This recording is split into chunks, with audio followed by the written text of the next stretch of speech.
Hey everybody, welcome to another edition of Behind the Wheel series. This quite, has become the popular series that we put out every week, Thursdays at 8 a.m. Please check it out. So today I'm joined by Michael from Boston. Boston, did I say that good, Michael? I got the mixed accent. I got. Boston, Boston. I'm a New Yorker. Anyways, welcome to Behind the Wheel. I've known Michael for about a year now, through Show Me the Money Club. He's a veteran and he has many pans on many different fires, and that's what exactly we want to hear from drivers all over the country. So, Michael, without further ado, introduce yourself, how long you've been in the gig world, what you do. Yep. My name's Mike, of course, from Boston. I've been in the business since the beginning with Uber. So Halloween of 2011, I believe, was the first day up here. But Wow. Wow. I didn't know yeah, that. Okay. yeah, I was actually a limousine driver, and before 9/11, I dropped 100,000 that year because the business just dried up. And I got into mortgages, ended up opening up a mortgage company, worked for a guy for a while that was actually a client of mine driving, and spun mortgages for a while. But everything that happened in the banking industry, we went belly up. And I didn't know what to do after that. And Uber was just starting. And I ended up leasing a navigator from my buddy because he was in the fleet program, and I had some issues, so I needed to try to stay off the book. So he was paying me, and we had the cameras in the car. It was all wired up. We were one of the original ones up here, and it was just all Uber Black, of course, and making a fortune. We were so overpaid, it was a joke. Those are It the was those, those are four the or good five old days. thousand a week sometimes on a crazy week. I wasn't one to work 6 7 days. I'd like to do it in 5 6 at the most. But also I was 12 years younger, so I was able to do maybe Yeah. So 60 hours. those are the good old days, right? And then Yeah, let's talk a little bit about that. Let's talk about a little bit about the transition of rideshare from those days to what you think it is today, and how many platforms you're on, and how many trips you have under your belt. Let's give us a little bit of information about that. I have. I don't even know. I have like 6,000 Lyft and about 15,000 Uber. I can't do Uber anymore. I've been on and off with them and finally permanently deactivated. So I Yeah, was we will talk deactivated. about that. We will talk about that. But what other apps do you use? Do you use any delivery apps? I did Uber Eats. I do DoorDash. I haven't done DoorDash in a couple weeks. No reason to. They're trash, but that's whatever that is. But at least, look, you have a lot of tools in your tool belt. Yeah, and I'm signed on. I'm signed on with everybody. I'm signed on with Instacart and Amazon Flags, all of them. But Yeah, I don't use them. I did a couple Amazon Flags, yeah. but So have you ever been in the W-2 world, or have you always been an independent contractor? uh, 40, 35 years ago in the W-2 world, maybe. Yeah. Very So short. so your choice has always been kind of towards independence and freedom and flexibility. Absolutely. Yeah. Why would? So outside the those apps, right?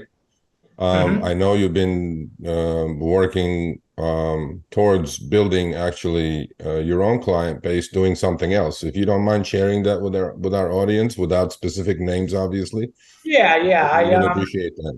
I have actually really only, I have regulars that have been calling me for years, from taxis, limos, you name it. So I have a handful of people that I do for cash, whatever. But I have this one specific client that I've been doing work for since maybe end of January, and I'm just going over 100 rides for them, and they let me charge whatever I want, 4 or 5 times what I should be getting for a ride. I know what I'm worth. I know I provide good service. People ask me all the time, how do you get it?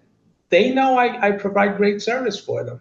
Yeah. So when they call me, I'm actually doing one of their pickups in a little while, and their rides come first. Then I log on to Lyft after that, and that's how I do my work. Yeah, well, you know what we say and show me the money, right? My time is for sale to the highest bidder.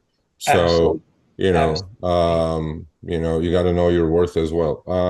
Let's step back a little bit. And you said you've been with Uber from the good days of Uber Black service, Hmm. all the way to Uber X, obviously, and what it became, right? You said you've been on and off with them, but finally permanently deactivated. So what happened there? Let's talk a little bit about it. I I was always an overnight guy because the algorithms against us during the day. So if we're moving, we're making a lot more money. So I like working the overnight. I don't like dealing with traffic, but of course it comes with its dangers, Yeah. And I had a drop off in a horrible part of town at 4 in the morning, and it just escalated real fast. And I took out my mace. I didn't use it, but I'll protect myself any day. Couldn't care less about getting deactivated. Don't matter how much money we make if we're dead, correct? So Yeah. I it's in their terms and service. We couldn't carry weapons. The customer complained and they deactivated Yeah, me. what do you think about that? I mean, do you think that's obviously I understand where Uber is coming from, but no life is worth $10, right? Or No, that you're going to get out of a ride. And I think it's a flawed system, to be perfectly honest with you, but I just wanted your opinion on that. Do you think the drivers should be able to carry weapons or 100%. self-defense mechanisms that they have? 100%. They should be able to defend themselves. Yeah. So Absolutely. the I want to get into with you a little bit. I know you did Uber for, I don't know, how long has it been that you've been deactivated from Uber? Uh, I'm horrible with time. Yeah. Maybe a year. I think it was just around as long as you've been Okay. around. So how long have you Okay. been? A year and a half? Okay. So you know what Uber was like, and then you're still on the Lyft platform, right? Yep. So give me a little bit of a color in Boston about those two rideshare apps that you're very familiar with, like how Yeah. busy Well, they are, which one at, you gravitated towards. Obviously, from your ride count, you can tell that you did more Uber than Lyft, but and where you see these platforms going. Has there been any improvement? Has there been any positive signs that you've seen? absolutely. At first, when I was with Uber, I loved it because I would say they're 5 or 6 to 1 getting your rides. I mean, they're obviously the big tree, the little tree. You go through that all the time, Yeah. And Lyft couldn't get through a ride, and a lot of times their rides were 15, 20 minutes away, and with me it was 10 minutes. I'll chase something 10 minutes. Anything after that, screw off. That's just that's my guideline. So. I was doing very little lift, and then when I was deactivated, I had no choice, and it was tough at first with Lyft, but since Dave came on, the changes I've seen in them are phenomenal.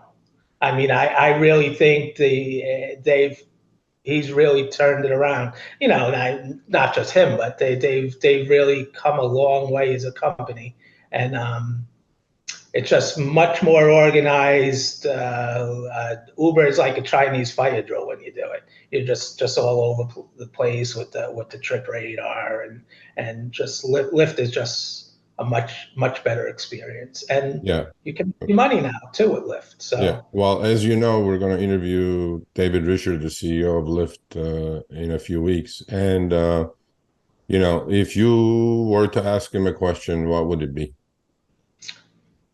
hmm, I mean, me personally, I'm marked because I don't get challenges. I haven't gotten one in over a year. Okay. and I know I will, but I know I kind of have a feeling I know why, because I don't work rush hours, and it's just they want you out there when they need you.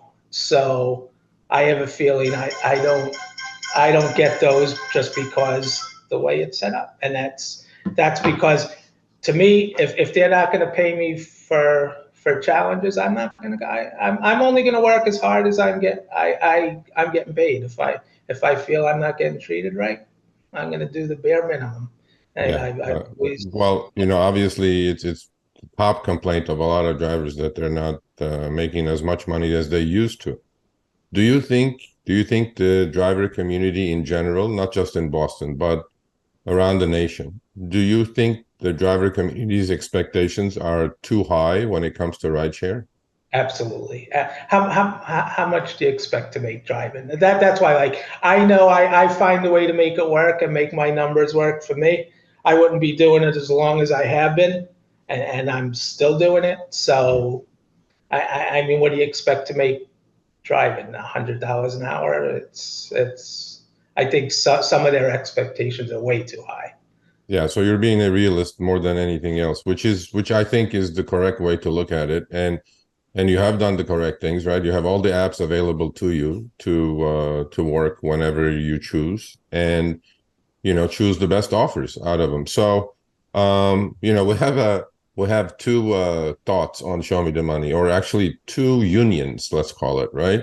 We have the CPU, which is Cherry Pickers United, as you know, and we have the AFU, which is And for Micah United. So which one do you belong in, do you think? Which one do I belong in? I Yeah. don't know. No brainer. What do you think? I'm just you're talking to our audience, not me. CPU, no questions asked. Yeah. We try to convert many people, but then, look, again, whatever works for each individual, right? Whatever works for you in Boston does not mean it may work for someone in Florida. I mean, in Miami or whatever, right? Um, Now, going back to that deactivation situation, right? Um, did you fight Uber for that, or what was your, I obviously did. the safety line got involved, right? They have a safety department. I did. I did with your buddy, the professor. I did the whatever his thing is, but I didn't. And he sent me the paperwork to file it in court, and I didn't go any farther. I know it's in the terms of service, and I know I was wrong, so Yeah. I So you're taking and it like a man. I have no urge to work for them anymore. I'm happy with Lyft and doing my other rides. It's Yeah. more than The other one that you're talking about, because a lot of people, how our community is, right? They're all going to say, well, what is he doing? What is he doing? I'm like, without going into too much detail, right? Because you yeah. said you do private trips and this and that, but what is this company that, you're making probably what, half your income on, right? Being Yeah, selected? I mean, it's nice because it's a drug and alcohol rehab company. So I do their pickups at the airport for them, and to where they go, they're in three different towns, the houses, and I get roughly $150 a ride. I'd be lucky to get 35 from Uber or Lyft for it. Wow. So Okay. I meet them at the gate. I provide them very good service. I hand hold their clients, and so it's worth it. It's worth Yeah. it for them. They don't have to go pick up their clients at the airport, and I park, walk them to the car, I do the whole thing, the meet and greet. And Yeah. I mean, I think it's an amazing idea, right? So, and you call your shots, right? You call your price. It's not like yeah, somebody's deciding for you, some algorithm is deciding the fare for you, right?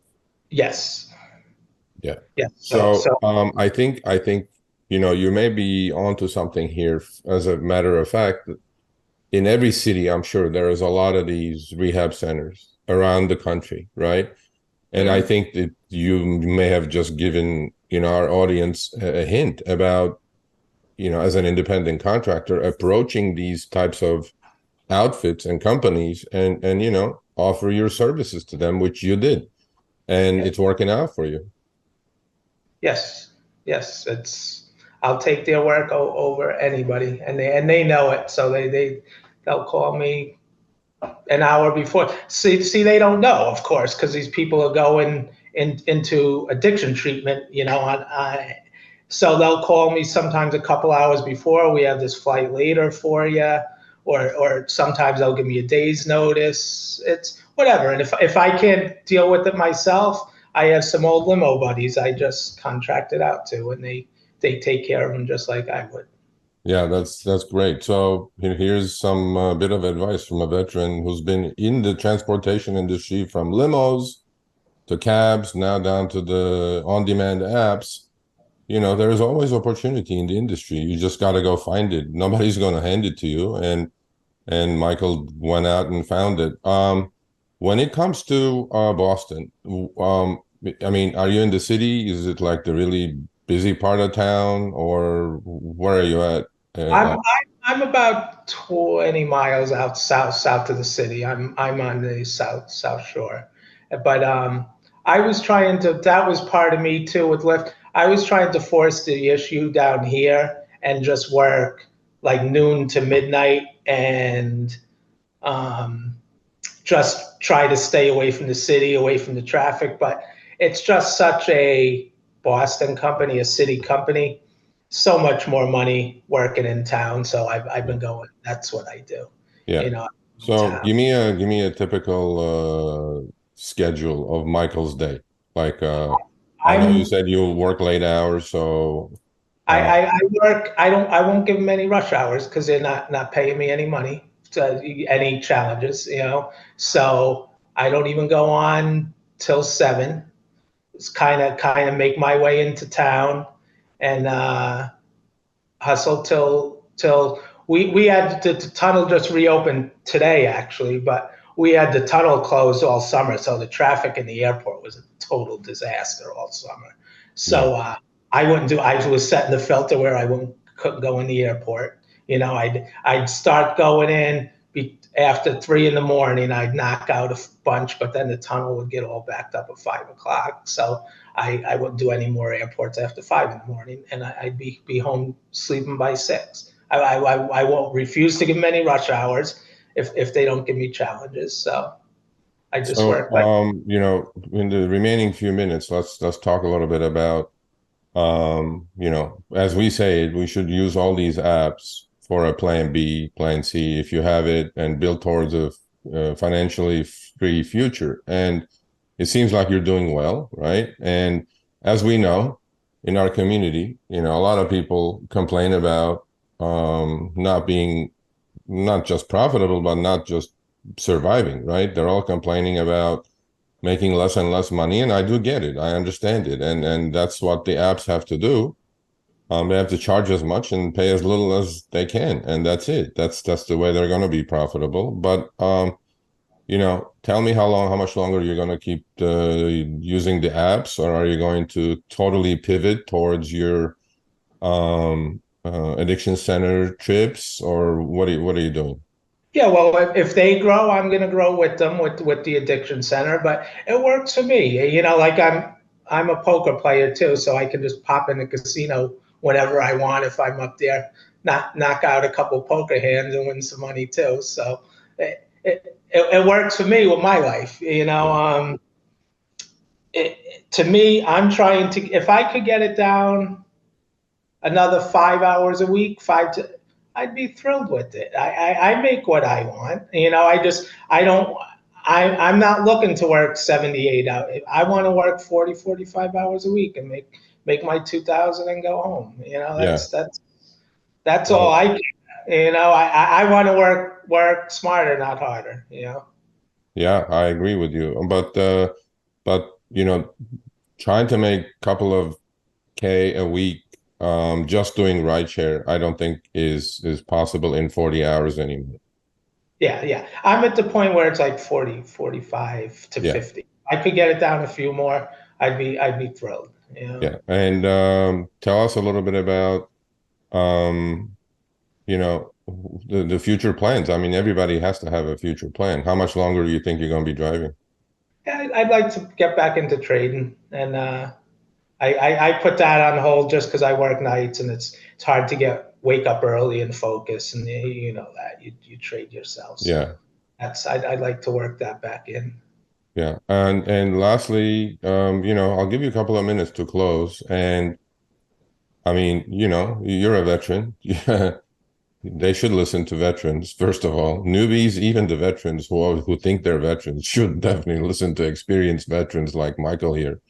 You know, Absolutely. the floor is yours. Give us some advice, man. Tell us what makes you happy. And then if you're miserable, don't do it. That's my always That advice is, I mean, if you're just so miserable doing this, don't do it. you There's put the better things for you, right? But I want to hear it from you, from your perspective as a successful veteran in Boston.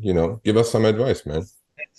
you pretty much said it. If it doesn't work for me, I won't do it at this point. You know, it's doesn't make me happy. I'm not going to be out there miserable working. You know, if I'm just looking too old at this point. Make my life simple. You know, that's all I'm looking to do. Yeah. Well, here's advice from Michael from Boston. Michael, much appreciated, man. I've known you for a while. You're a character. I know you are. And I told him this. I said I made the mistake of giving you my cell number because I was very new at the start and show me the money. And Yeah. the texts that go back and forth between LA and Boston are hilarious. So You have, Sergio, you have what the video from me from that lady with the Uber Eats, and then now my next thing with you, I got to get on the Show Me the Sunshine Award. I yeah, maybe well, you got to work hard on that one. That's not an easy thing to get. that's next on the bucket list. Well, you're not going to get that by macing people, bro. I think. So, we may have to create another another category for you. I'm not sure, you know. We'll But figure. again, many thanks for doing this. We will put this up, obviously, schedule it. Yeah, I wanted to talk to Michael for a while because he definitely is a character. But not only that, you know what? He's a smart man. He's yeah, working as little as possible and trying to make the most amount of money. And well, how is he doing that? He's doing it by diversifying his toolbox. Okay. He's not just stuck being miserable on a single app like an Uber or Lyft or Doordash or Grubhub or any of these things. His yeah, portfolio is diverse of independent contractor tools, and he's using them to his fullest extent. And I think the biggest advice all our viewers should get is that he figured it out. He figured out that there is a demand for rides for these addiction centers, and he presented himself. He gives good service, and he's making a bunch of money doing that as well on the side now. So, Michael, thank you, man. In closing, if you have anything to tell our audience, floor is yours. that's a great show, Sergio. You guys got to listen to him. He's the king of the cherry pickers. All right, we'll close on that. From the president of the CPU to the vice president of the CPU. And king of the ants. They all got to follow you. Yeah, all right, man. Thank you so much. We'll see you around. Thank you for the support. Have a good one, Sergio. All right.